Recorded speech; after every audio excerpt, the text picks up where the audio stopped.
আগামী নির্বাচন হবে সংবিধান সংস্কার সভা কিংবা পরিষদের নির্বাচন।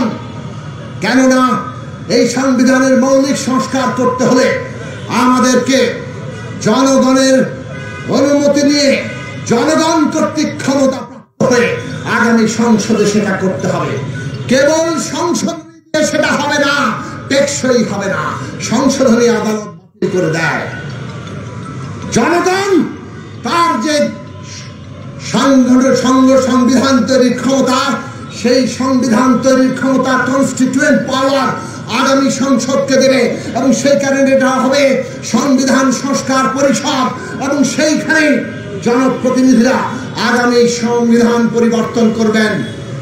অভ্যুত্থানের পরে আজকে আমরা দীর্ঘ আলোচনা করে সংবিধানের অনেকগুলো গুরুত্বপূর্ণ মৌলিক সংস্কারের ভিত্তিতে ঐক্যবদ্ধ হয়েছি। আগামী সংসদে তার পরিবর্তন হবে। সরকার ইতিমধ্যে আদেশ জারি করেছে জাতীয় নির্বাচন এবং গণভোট একই দিনে হবে।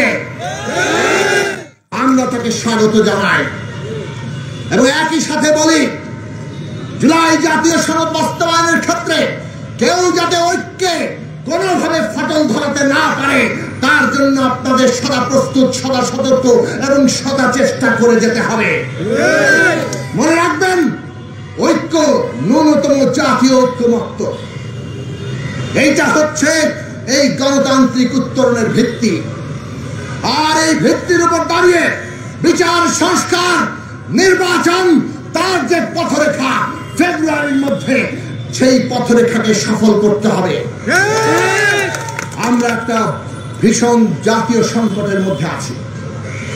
দেশের অর্থনৈতিক খারাপ অবস্থার মধ্যে আছে।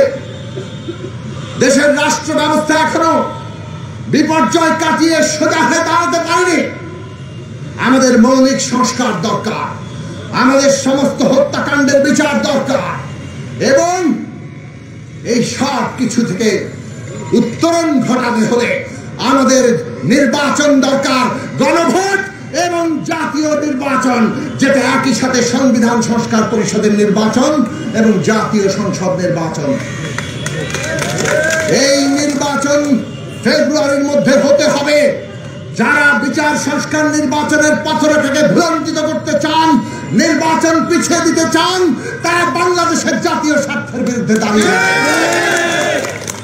জনগণকে ঐক্যবদ্ধ করে সেই সমস্ত ষড়যন্ত্র আমাদের রুখে দিতে হবে।